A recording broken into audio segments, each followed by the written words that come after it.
కడప జిల్లా బద్వేల్ నియోజకవర్గ revenue division అధికారి చంద్రమోహన్ మీడియా సమావేశం నిర్వహించారు. ఈ సందర్భంగా వారు మాట్లాడారు.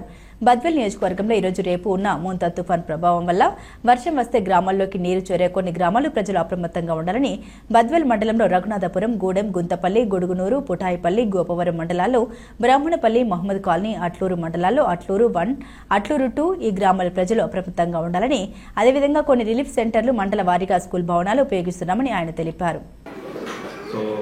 ఆఫీసర్స్ ఎవరైతే ఉన్నారో ఫీల్డ్ లెవెల్లో ముఖ్యంగా ఆల్ విఆర్ఓస్, విఆర్ఏస్, అలాగే జిఎస్డబ్ల్యూ స్టాఫ్, మండల్ లెవెల్లో తహసీల్దార్స్, ఆల్ డిపార్ట్మెంట్స్, అలాగే డివిజనల్ లెవెల్లో డివిజనల్ ఆఫీసర్స్, అలాగే ప్రతి మండలానికి ఒక మండల్ స్పెషల్ ఆఫీసర్.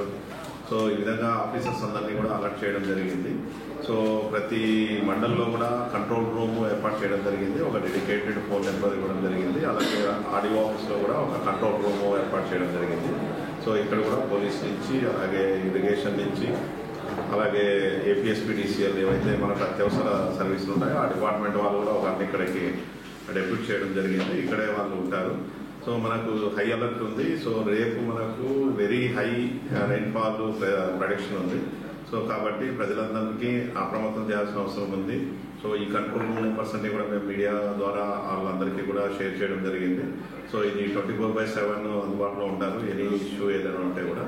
సో అన్నీ కూడా మేము ప్రజలందరినీ కూడా అప్రమత్తం చేయడం కోసం విలేజ్లో ప్రతి విలేజ్ లెవెల్ ఆఫీసర్స్ కూడా విలేజ్కి వెళ్ళి, గ్రామాల్లో వెళ్ళి ఎక్కడైనా కూడా ఏదైనా పాతపడిన ఇల్లు నివసిస్తుంటే ఇమీడియట్గా వాళ్ళందరినీ కూడా ఐడెంటిఫై చేసి వాళ్ళందరినీ ఇల్లు ఖాళీ చేయించి, సో 1-2 ఫ్యామిలీలు అయితే వాళ్ళ బంధువులలో, లేదంటే ఎక్కువ మంది ఉంటే ఖచ్చితంగా మనం రిలీఫ్ సెంటర్ కూడా ఏర్పాటు చేసి వాళ్ళందరినీ కూడా అక్కడ సేఫ్గా పెట్టడం జరుగుతుంది. ఎందుకంటే గత వారం నుంచి కూడా వర్షాలు వచ్చాయి. ఆ వర్షాలతో ఇప్పటికే బాగా తడిసిపోయి ఉంటుంది కాబట్టి ఇంకా మనకు రైన్ వస్తే అవి కూలిపోయే ప్రమాదం ఉంది కాబట్టి ఇమీడియట్గా వాళ్ళని చేయడం జరిగింది. అలాగే ఎక్కడైనా పాత చెట్లు ఉంటే ఆ చెట్లు కూడా విరిగిపడి రోడ్ నెట్వర్క్, ట్రాన్స్పోర్టేషన్కు ఇబ్బంది ఉంటుందనే ఉద్దేశంతో అక్కడ కూడా మనం ఐడెంటిఫై చేసుకొని, అలాగే సామిల్స్, జేసీబీస్, ట్రాక్టర్స్, ఈ హిటాచీస్ ఇవన్నీ కూడా ఐడెంటిఫై చేసుకొని ఎనీ ఎమర్జెన్సీ ఏది మనకు హెవీ రైన్ వస్తే ఎక్కడైనా కూడా ప్రజలు అక్కడ ఇబ్బంది పడకుండా లో లైన్ ఏరియాస్, ముఖ్యంగా మన వారం నుంచి వర్షం రావడంతో చాలా ప్రాంతాల్లో మనకు లో లైన్ ఏరియాస్ ఎక్కడ వాటర్ నిలబడుతున్నాయి అనేది కూడా ఒక ఎక్స్పీరియన్స్ ఉంది.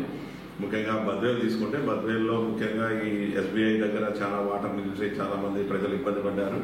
సో దానికోసం మనం ఆల్రెడీ రోడ్ ఏదైతే ఉందో దాన్ని నేషనల్ హైవే వాళ్ళతో మాట్లాడి ఆ రోడ్ ఓపెన్ చేయించి ప్రజెంట్ అయితే మనం కొంచెం దాన్ని వైడెన్ చేయడం జరిగింది. సో ఈ వర్షాలు ఆగిన తర్వాత దాన్ని పర్మనెంట్గా కాంక్రీట్ వాల్ చేసి దాన్ని చేయడం జరుగుతుంది. అలాగే ఎన్జిఓ కాలనీ నుంచి కూడా అక్కడ మహమ్మద్ కాలనీలో చాలా ఇళ్ళే కూడా మన వచ్చిన వర్షానికి నీళ్లు పోవడం జరిగింది.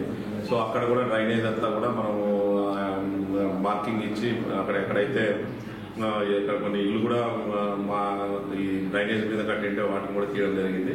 అలాగే ఫారెస్ట్ ఆఫీస్లో కూడా నీళ్ళు ఎక్కువ నిలబడేటివి, అక్కడ కూడా ఇళ్ళలోకి నీళ్లు పోవడంతో అక్కడ కూడా దాన్ని కూడా వైడెన్ చేయడం జరిగింది.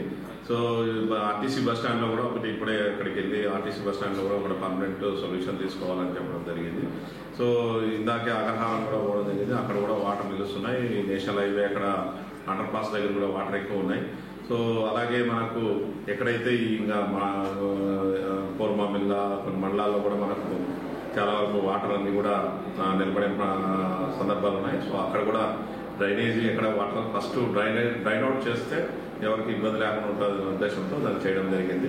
సో ఆల్ స్టాఫ్ని అయితే మనం అందరినీ అప్రమత్తం చేయడం జరిగింది. లో లైంగ్ ఏరియాస్కు దగ్గరలో రిహాబిలిటేషన్ సెంటర్ కూడా ఏర్పాటు చేసుకొని, సో అవసరమైతే వాళ్ళు అక్కడ పెట్టేసి అక్కడ మినిమం ఫెసిలిటీస్ ఏవైతే ఉన్నాయో డ్రింకింగ్ వాటర్ కానీ, ఎలక్ట్రిసిటీ కానీ, అలాగే ఫుడ్ క్యాటరర్స్ కూడా ఐడెంటిఫై చేసుకొని, సో అవసరమైతే అక్కడ మన రిలీఫ్ సెంటర్ ఓపెన్ చేసి అక్కడ పెట్టడం జరుగుతుంది. సో ముఖ్యంగా ఇరిగేషన్ డిపార్ట్మెంట్ నుంచి సో మన డివిజన్లో మ్యాక్సిమం ఇప్పుడు ముందు కురిసినటువంటి వర్షాలతో మనకు బ్రహ్మం సాగర్లో వాటర్ ఉండడము, ఈ ఇటీవల వర్షాలతో అన్ని చెరువులు దాదాపు కాన్స్టిట్యున్సీలో డివిజన్లో 168 ఎంఐ ట్యాంక్స్ ఉన్నాయి. సో 168 ఎంఐ ట్యాంక్స్ మ్యాక్సిమం మనకు 70% ఆఫ్ ద ట్యాంక్స్ ఫుల్ కావడం జరిగింది. సో వాటిని మనం కాపాడుకోవాల్సిన అవసరం ఉంది. ఎందుకంటే గ్రౌండ్ వాటర్ కానీ, పంటలకు దీనికి కానీ, సో ఆ వాటర్ ఎక్కడ కూడా మనం వేస్ట్ చేయకుండా, ఎక్కడ కూడా చిన్న గండ్లు కూడా పడకుండా, మొన్న కూడా కొన్ని వీకోడు తర్వాత అట్లూరు కొన్ని చిన్న డ్యామేజెస్ జరిగితే ఇమీడియట్గా ఇరిగేషన్ వాళ్ళని అప్రోచ్ చేసి రెస్టోర్ చేయడం జరిగింది. సో కాబట్టి revenue department and irrigation department కోఆర్డినేషన్తో ఆల్ ట్యాంక్స్ ప్రాపర్గా మానిటర్ చేస్తూ ఏ చిన్న ఇది కూడా కాకుండా అన్ని వాటర్ ట్యాంక్స్ అన్ని కూడా దాన్ని కాపాడేటట్టు మేము దాన్ని ప్రిపేర్ చేయడం జరిగింది. సో కాబట్టి వచ్చే వర్షానికి మనము ఏ విధంగా ఉన్నట్టు మనం వాటిని ఎదుర్కోవడానికి అందరినీ కూడా సమాయత్తం చేయడం జరిగింది.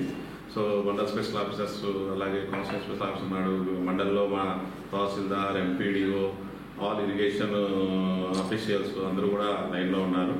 సో కాబట్టి అందరూ కూడా ఇది ఉన్నారు. ప్రజల నుంచి మనము ఎక్స్పెక్ట్ చేసేది ఏంటంటే సో రైన్ హెవీగా వచ్చినప్పుడు ఎవరు కూడా అవసరమైతే తప్ప ఎవరు బయటకు పోకూడదు. సో పాత ఇల్లు ఇలాంటి ఇళ్లలో ఎవరు కూడా నివసించకూడదు. ఇమీడియట్గా రెవెన్యూ ఆఫీసర్స్ని కాంటాక్ట్ చేసి చేయడం జరిగింది. సో అలాగే ఎంఎల్ఎస్ పాయింట్స్లోను అలాగే రేషన్ షాప్లో కూడా మనము ఈ స్టాక్ ఏదైతే రైస్ ఇవన్నీ కూడా పొజిషన్ చేయడం జరిగింది. సో ఏ పరిస్థితి వచ్చినప్పటికీ మనం ఎదుర్కోవడానికి సిద్ధంగా అందరినీ కూడా అధికారులను ప్రభుత్వం చేయడం జరిగింది. సో ప్రజలు కూడా ఇవి ఏదైతే సూచనలు ఇస్తున్నారో డిజాస్టర్ మేనేజ్మెంట్ డిపార్ట్మెంట్ నుంచి సో ప్రభుత్వం నుంచి ఇచ్చేటటువంటి సూచనలు పాటించి సో ఎక్కడ కూడా చిన్న సంఘటన కూడా జరగకపోకుండా సో దీన్ని మనం హ్యాండిల్ చేయాలని ఈ సందర్భంగా